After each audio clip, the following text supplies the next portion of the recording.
Hi, how are you doing? This is Pastor Cheryl. We are going through the fifth Sunday in Lent. That is, the first day of Lent is like Ash Wednesday. It's when we start, and then Lent is a number of weeks up to Easter. And so we're in the fifth Sunday right now. And then Easter will happen in, a couple of weeks. Anyway, we are up to John 11. That's the verse chosen for today in the lectionary. John 11, verse 28. And I think I'm going to make it a little shorter because people don't like watching someone read. Okay, verse 32. As soon as Mary came to where Jesus was and saw him, she fell at his feet and told him, "Lord, if you had been here, my brother wouldn't have died." Then Jesus saw her crying, and the Jews who had come with her crying was deeply moved in his spirit and troubled. "Where have you put him?" he asked. "Lord," they told him, "come and see." Jesus wept. So the Jews said, "See how he loved him?" But some of them said, "Couldn't he who opened the blind man's eyes also have kept this man from dying?" Then Jesus, deeply moved again, came to the tomb. It was a cave, and a stone was lying against it. "Remove the stone," Jesus said. Martha, the dead man's sister, told him, "Lord, there's already a stench because he has been dead 4 days." Jesus said to her, "Didn't I tell you that if you believe, you would have seen the glory of God?" So they removed the stone. When Jesus raised his eyes and said, this is for them, "Father, I thank you that you heard me. I know that you always hear me. But because of the crowd standing here, I said this also, that they may believe you sent me." After this, he said this, and he shouted with a loud voice, "Lazarus, come out."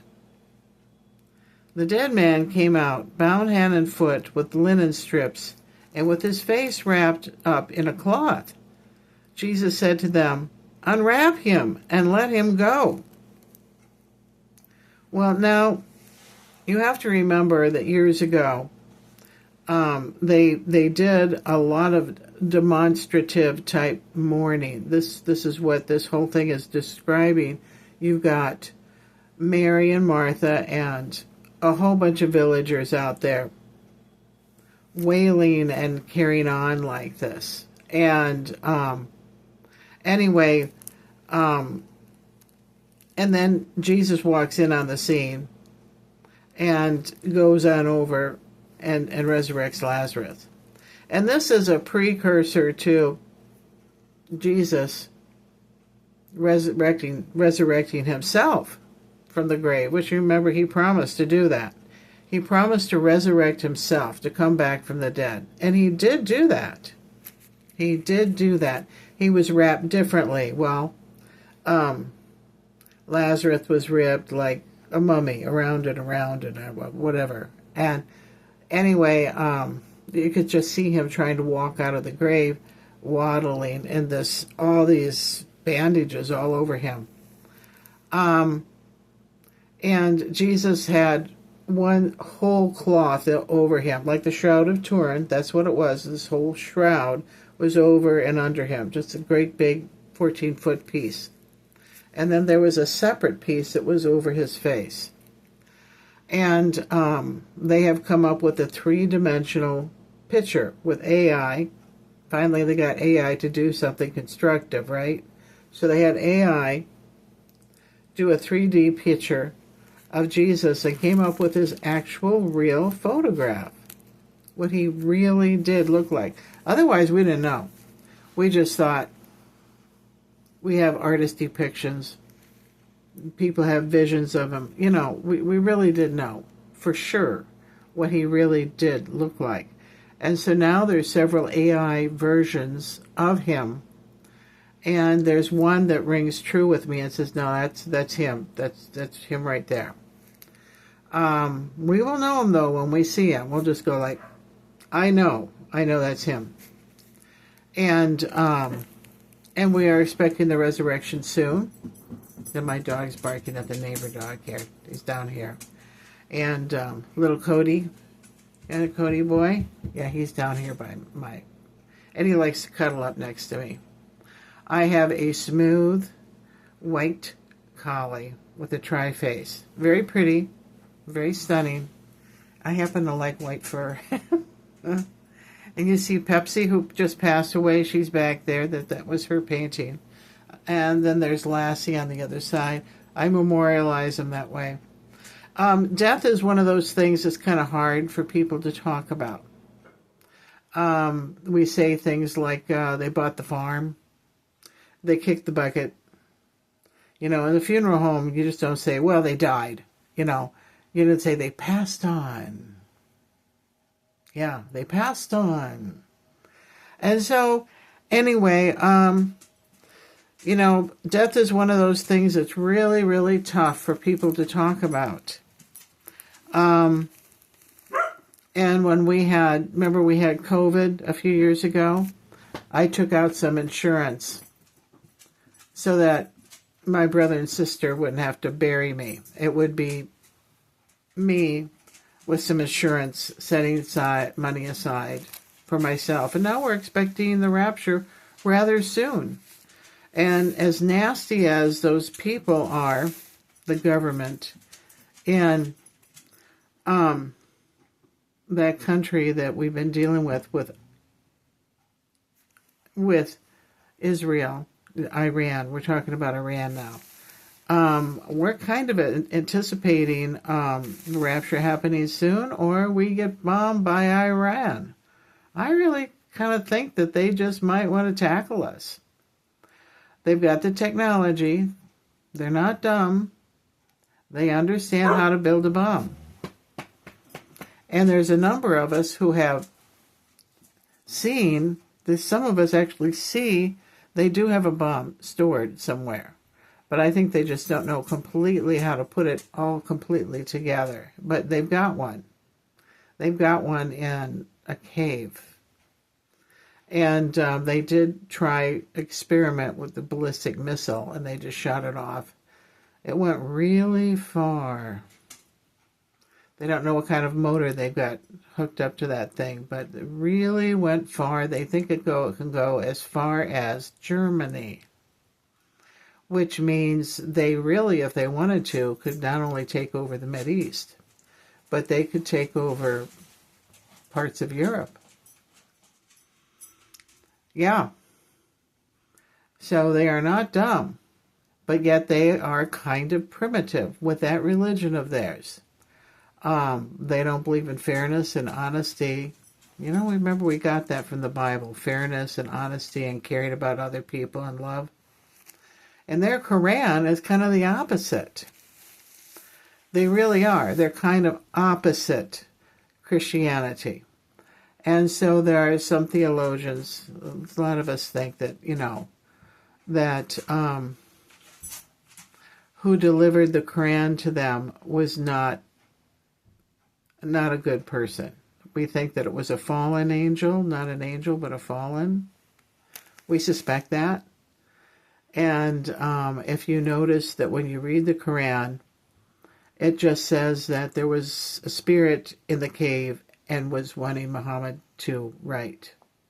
So he got his friend who knew how to read and write because Muhammad didn't know how to read and write. And so he wrote it all down. And the guy that did the writing said, oh, that was Gabriel. But the spirit never said who he was. But with these additional rules of it's okay to kill the non-believers, it's okay to kill people that don't believe like you, and some other rules that discriminate against women and other people. We really question that whole thing. We really do. Anyway, getting back to this subject here, raising Lazarus from the dead. This is a unique story, and it's interesting that, after Christ raised him from the dead, then he turns around and he's killed and then raises himself from the dead. That's really very interesting. Anyway, we have a number of shut-ins in our group that I put together these notes for, because they miss a worship service and they miss the sermon and they miss a big chunk of what they're supposed to learn for that Sunday, what's been assigned to them through the lectionary.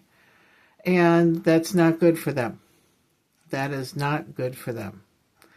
And so what we have done is starting to offer doing barbecues outside with really big chunks of meat. Ribs, pork chops, steak. If they really want that stuff, they would come here, right? And then I've given them the phone number of, it's kind of a Uber cab, but it's half price for seniors. So they do have a ride. They all depend on one person. They all depend on this one person to give them a ride. And right now, he's very ill. So they've missed, a number of weeks. So if they really want to get here, they will. If they really want to get here, they will. Instead of this, oh, I'm so helpless stuff. Oh my goodness, I'm so helpless. I'm old. And I was raised in a generation where we were independent. That was the theme of our generation. Then we are independent. We get everything done ourselves, and we don't ask for help for anyone. We do it ourselves. And we get it done. And we have some people in our group that just are helpless. Helpless. I get tired of that. So anyway, this is the 5th Sunday in Lent, and then we are going to see Easter in a couple weeks. And hopefully by then it'll be warmed up enough that we can start having these outdoor cookouts and outdoor worship. And let's see here. And so I've been twisting their arm to get here.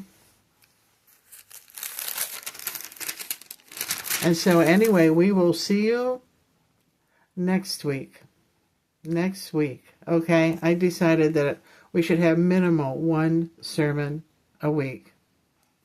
And sometimes I add in extra stuff as I collect information about what's going on in the Mideast and in general with this leading up to the rapture and the second coming, which, is a popular topic right now. It really is. This is a popular topic.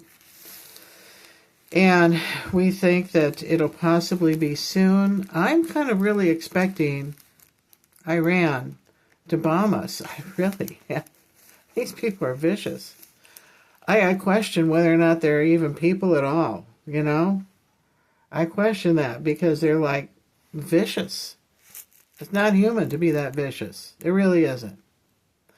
I think they're possessed.